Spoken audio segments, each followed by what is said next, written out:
هذا برنامج جعفر توك. المثلية الجنسية تالي يا هايف يا تافه تالي. برنامج شبه اسبوعي تنتجه وتبثه قناة دي دبليو الألمانية الناطقة بالعربية. انت من ساعة ما شفت قنوات الزفت دي وانت اخلاقك صغيرة. ويعده ويقدمه جعفر عبد الكريم. بحبوش الواد ده. جعفر هو ألماني من أصول عربية. أنا آسف يا أستاذ بطيخ، اللي ما عرفك يقالك. انولد بدولة ليبيريا وكبر وخلص طفولته بسويسرا، النوب راح لألمانيا، النوب رجع للبنان، كمل شوية من دراسته، النوب راح لفرنسا، النوب رجع لألمانيا. يويورك، لوس أنجلوس، لاس فيغاس، جو بايدن، بليز هيلب مي. ولأن يحب الإعلام من الطفولة اشتغل بمؤسسة دي دبليو الألمانية اللي قررت تستغل جذور العربية واللغة العربية وتخليه بعدين يقدم واحد من أهم برامجها، برنامج جعفر توك.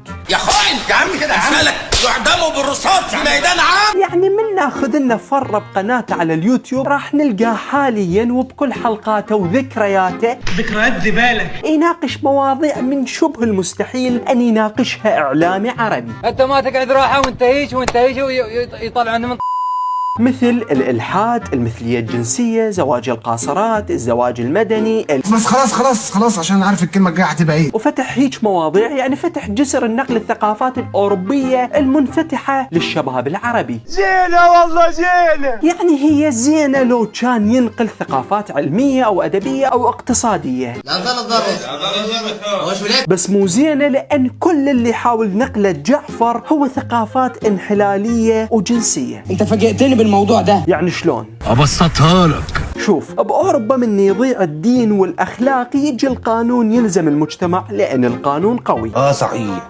فتاتني دقيق. أما بالوطن العربي إذا ضاع الدين والأخلاق فماكو قانون قوي يقدر يلزم المجتمع. والله ساعات تقول درر أنا ويك مو أي درر. أشوفكم بعد 5 ثواني ونطب الثقيل.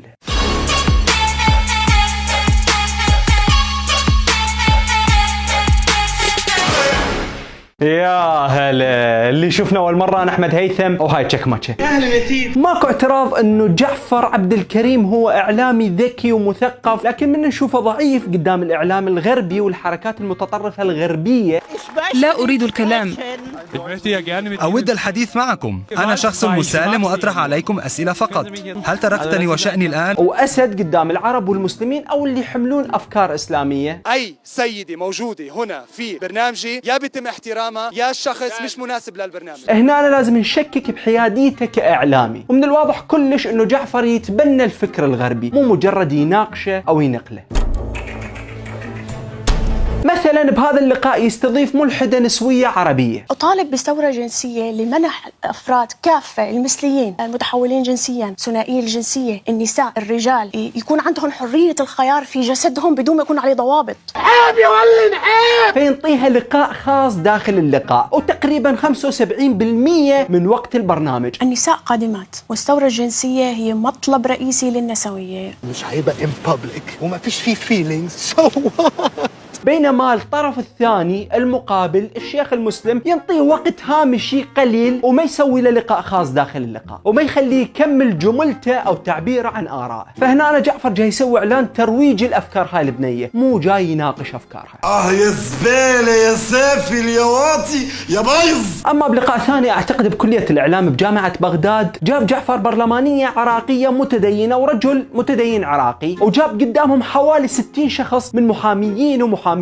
ومنظمات مجتمع مدني وناشطين مدنيين، وناقش زواج القاصرات. يا عم مليانة عم عبدو الله رحمة الله. هاي منو؟ قول لي رجل الدين استاذ مش وحده من 8 سنين. أني asexual، لا جنسية. ببساطة اللا جنسية هي قلة أو انعدام الانجذاب الجنسي تجاه الآخرين. انت اللي اللهم صل على حضرة النبي.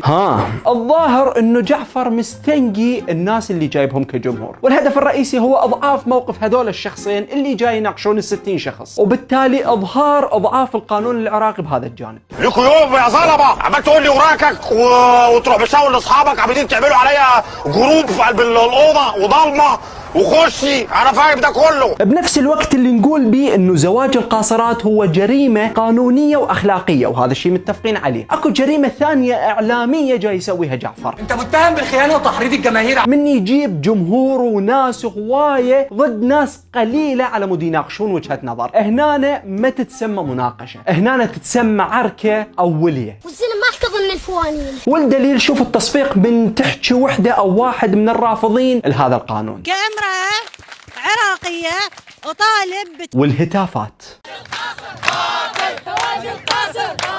نركز يا جماعه، هنعلب اميره ونوطب اختها، اوكي؟ اما من اقوى اللقاءات اللي سواها جعفر بالعراق اكيد لقاء رائد ابو فتيان الشاعر وشهد الشمري. يا بارد كافة حسبيه، اي كافة تقول شو علي، ايش تخسر لو تصير انسان شويه بقلبه حنين.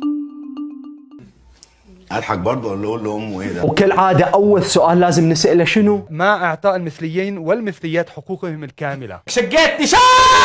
زين خلي شويه نعبر خطوه ونشوف شنو ردهم على هذا السؤال. كل شخص له حريته، يعني انا ما لي علاقه او ما خصني اذا هذا مثلي او شمال او وات ايفر اي شيء. اعظم خدمه ممكن تقدمها للناس انك ما تتدخل بحياتك. هنا كله وهيت في حاله. رح ننتقل لفقره مع وضد التربيه الجنسيه في المدارس. يس معه.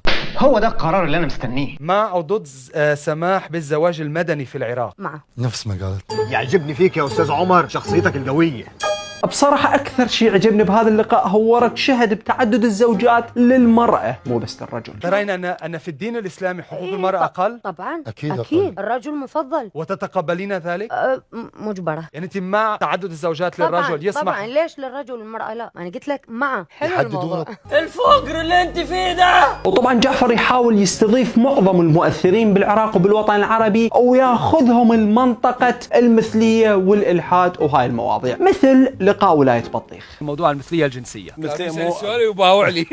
وطبعا مو بس بالوطن العربي، حتى بأوروبا يحاول يستضيف ناس مثيرة للجدل، مثل شيخ جامع فرنسي مثلي. ضيفي هو إمام مثلي فرنسي من أصول جزائرية. ولك راحت مو بالدنيا صحيت. هو الموضوع غريب بس صار وتقدرون تشوفون الحلقة. موجود من الإثباتات، موجود صوت وصورة وأوراق وثائق كلها معي. وكو بعد شغلة مهمة، بمعظم نقاشات جعفر من يشوف نفسه ضعف والحجة مالته ما عادت قوية بحيث يقدر يجار المقابل، هنا يحولها إلى عصبية وتطرف أو يطرد الضيف، مثل اللي صار ويا شيخ الأزهر. شيخ هل بتسمعني؟ الشيخ روح، واضح انه روح. ايه ده؟ دول مشيوا مش انت اللي مشيتهم. الزبدة كل اللي فهمناه من برنامج جعفر توك هو محاولة طرق باب التغيير او محاولة التفكير بالمواضيع اللي كلش صعب شاب عربي او مسلم يفكر بيها او يناقشها، وهذا الموضوع لا شوفوا تافه، هذا الموضوع يعتبر احتلال ثقافي. دي هنا تبقى هي دي النكسة يا استاذ شريف. دول قلعونا مال. حمودي اريد اطلب منك طلب اخوي رجاء انه تشيل هاي الحبايه بالمونتاج او فد شيء، الله عليك. وايه المقابل؟ المقابل يا ابراهيم. صراحه انا كلش استغربت من احمد هيثم قال لي تعال نفسخ جعفر توك، لانه انا كلش اهتم وكلش اركز بالمواضيع اللي يطرحها جعفر توك ويا ضيوفه. انت كذاب ابو صلاح. يعني مختصر مفيد، اني حالي حال هاي البنيه اللي بنقاشات جعفر توك. كلام العربي لما بتكون انت لا ديني في بقول لك اعمل لهم سندويشتين عقبال ما صحيهم يلا. والشيء اللي يخليني معجب بجعفر توك انه دائما ودود مع الضيوف ويخليهم يحسون انه جعفر اخ لهم، مو مجرد يسأل اسئله. يا صديقي العزيز، نعم. احنا بدأنا نحن زملاء اليوم، لسنا اصدقاء، نحن زملاء. اخي الكريم، اخي الكريم، انا لا اخاك ولا حبيبك، انت ضيفي واهلا وسهلا على راسي. خشني يخرمش. يعني تصير مرة مرتين ومرات ثلاثة، بس يا ستار يا ربي من جعفر يفصل لدرجة انه يطرد الضيف. نعم يطرد الضيف حرفيا. انت مرحب فيك، ولكن احترام ضيفاتي مهم جدا. اخر شيء اريد اسألك سؤال، بس اتمنى منك انه تصفي نيتك. هنا ايش كانت بدها تقصد البنية؟ بتشعري بقى في شيء نجس، بتشعري كأنثى انه ورغم هذا كله ثقافة جعفر العالية ومناقشته لهاي المواضيع بهذا الوقت وبهذا المكان نقطة من الممكن أن تنحسب لك كإعلامي جريء. يعني لو شوية صاير حياد بمواضيعه ومنوع مواضيعه نوعا ما ورايح المواضيع اجتماعية شوية أو كاسرها هيك وهيك، يمكن كان صار من أفضل الإعلاميين العرب. شكرا لكم لأن شفتوا الفيديو الأخير. إذا كنتوا على اليوتيوب اشتركوا بالقناة، إذا كنتوا على الفيسبوك أو الانستغرام سووا لايك للفيديو على مود نقدر نستمر. نتلاقى بفيديو جديد.